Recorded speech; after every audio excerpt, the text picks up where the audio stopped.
Jake Paul beats Anderson Silva to remain undefeated in his boxing career. Then he calls out Nate Diaz after a backstage altercation and sends a profane message to Dana White. Also, UFC Vegas 63 recap, Arnold Allen wins his 10th straight UFC fight after Calvin Kattar suffers a knee injury. All of this in the latest MMA news with your favorite MMA Quick Takes.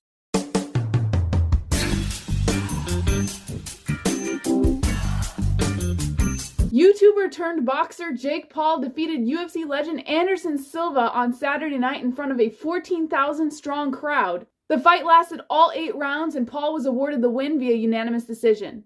He sealed the victory in the final round by knocking down Silva. It marked the most significant win to date in the 25-year-old's boxing career. Paul moves to a 6-0 record and called out Canelo Alvarez in his post-fight interview. Before the fight, Paul had spoken about growing up as one of Silva's fans, watching the Brazilian dominate the sport. He said, quote, "I feel like I'm in a movie. You couldn't have written this in a story. Just being in the ring with him, seeing his heart, his courage, his bravery, that's the champion that I looked up to. He's such an inspiration." It was far from an uneven fight as Paul landed 83 punches and Silva landing just 4 less at 79. Paul, however, landed 3 times more jabs, canceling out any advantage that Silva may have gained through power punches. After watching this fight on Saturday night, I have to say that it was definitely worth it. A lot of people slept on this event, especially the fact that it was Jake Paul's name plastered across the main event. I think a lot of people had some low expectations and went into it expecting for it to be rigged. Even I had my fair share of moments where I was a little concerned that it was going to fall in favor of Jake Paul in a lopsided decision. But after watching what Anderson Silva brought to the table on Saturday night, I can honestly say, in no way am I disappointed with the way the fight went. During the reaction, I said it could have been a draw, but I honestly could have seen it go either way. The fact that Anderson Silva got knocked down in that last round ultimately led the fight into Jake Paul's favor. If you didn't enjoy the fight or if you thought it was rigged in any way, let me know in the comment section below. I would love to know what you guys think about this fight. Was it something you were excited going into? Do you now have a newfound respect for Jake Paul? Or do you think he's going to have to do more to show off what he's got?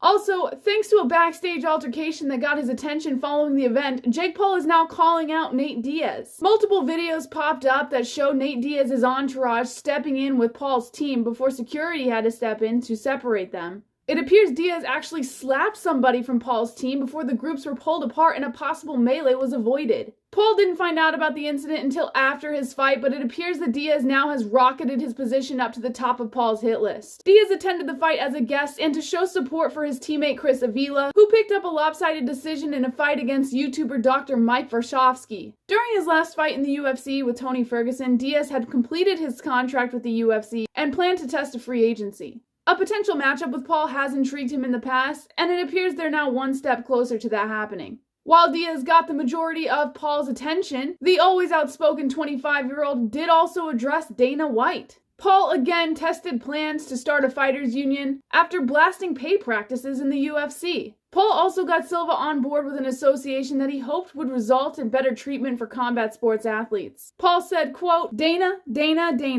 Bro, you said I wouldn't do this, and I did it, and with flying colors. He's in hiding. He's trying to do everything he can to stop my run, to sabotage my fights. He hates me. He hates what I'm doing. He hates that I'm exposing his business. Now we're going to band together and create a United Fighters Association to help the MMA fighters and boxers to get more fighter pay, long-term health care.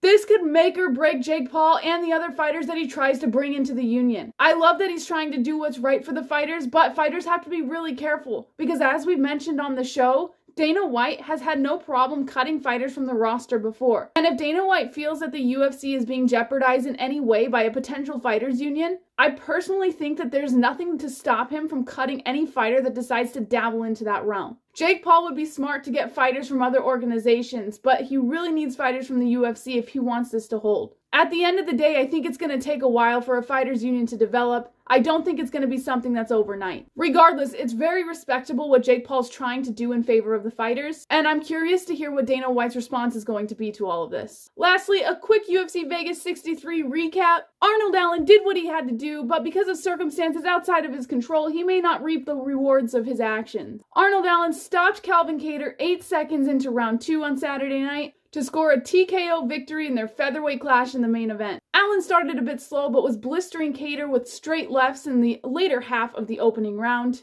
He hit Kattar with one of those lefts late and Kattar backed into the cage. Kattar then attempted a flying knee but then landed awkwardly on his right leg and went down on the canvas in obvious pain. Allen pursued him, but there were only 10 seconds left of the round and Kattar survived. The ringside physician entered the cage, but Kattar managed to convince him not to stop the fight at that time. But Allen blasted his left leg with a calf kick in the opening of the second round and basically kicked Kattar's leg out from underneath him. As Kattar stepped back onto his right leg, the knee appeared to go out again, and referee Herb Dean jumped out to halt it just a few seconds later. It was by far the biggest win streak in Allen's career, running his overall record to 9-1 and extended his win streak to 10 overall. Allen seemed to be really bummed out about this entire thing because he knows he can't really ask for a title shot at this time, given that Volkanovski is trying to move up a weight class to fight for his second title belt. Needless to say, the fight was impressive in every way. Now Allen just has to wait to see what the matchmakers decide to do. I think the card as a whole was pretty interesting.